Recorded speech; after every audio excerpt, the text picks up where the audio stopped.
We begin with breaking news from a Toronto courthouse. A woman who had once been convicted of murdering her daughter with cerebral palsy in 2011 was acquitted today. That's following the retrial of the case against the mother, Cindy Ali. The CBC's Megan Fitzpatrick is following this story for us. She joins us now from outside the Toronto courthouse. Megan, take us through the verdict.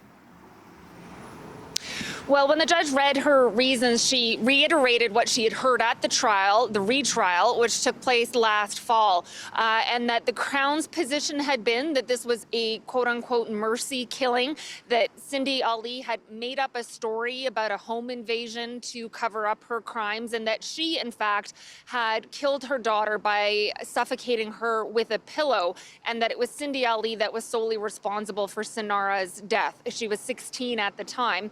The defense had argued that Cindy Ali had no motive to kill her daughter, that she did not participate in or contribute to the death of her daughter.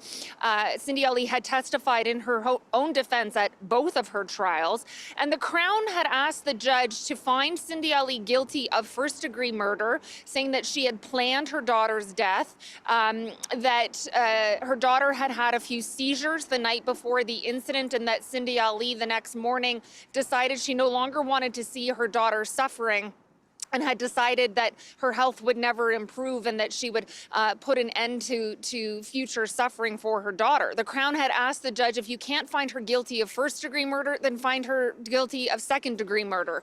And their theory there was that Cindy Ali was frustrated and exhausted for caring for her daughter for 16 years and that she just snapped.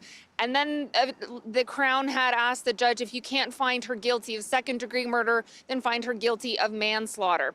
This is what was heard at trial, Arthi, and today the judge explaining her reasons that there was not enough evidence to support any of those theories really put forward by the Crown. The judge saying she was left with reasonable doubt that the Crown did not prove their case beyond a reasonable doubt, and therefore she was choosing to acquit Cindy Ali. So at the end of reading her reasons, she told Cindy Ali to stand up in the packed courtroom. There were a lot of friends and family and supporters there, and she told Ali that she was not guilty of first-degree murder, not guilty of second-degree or of manslaughter, and Cindy Ali walked out of the courtroom.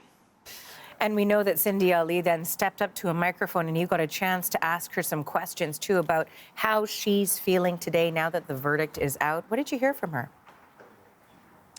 Yeah, I mean, well, she said this has been a, quote, rough road for her and her family. This, again, has been going on for years. Her daughter's death was in 2011. A while later, police charged her. She was on trial in 2016, found guilty. She appealed that verdict. She won her appeal in 2021, then had the retrial in 2023. She had been out on bail. She was let out on bail in 2021, I believe it was. Now, today, she said she is relieved, that she feels good, that it's been very emotional, and that now she wants to move forward. Here's a little bit more of what we heard from Cindy Ali.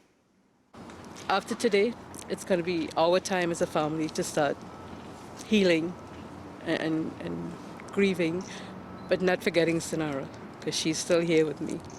She will always be with me. That's her way of saying, hey, we did it, Mom.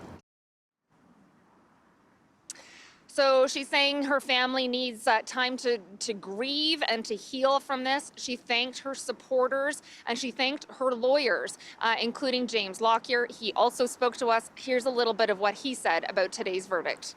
The fact that it took 13 years is very unfortunate. The fact she was charged in the first place is very unfortunate in my view. But, you know, justice delayed is not always justice denied. This was justice delayed, but justice finally got there at the end.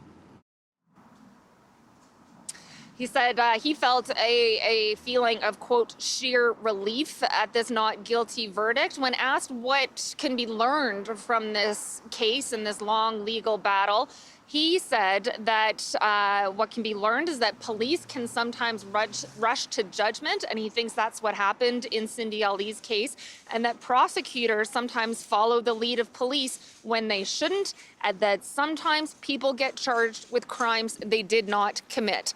Now, Cindy Ali and her family walked away from the courthouse here. Arthi, we asked her what she plans on doing for the rest of the day, and she said she just wants to spend time with her family and her grandkids. Arthi?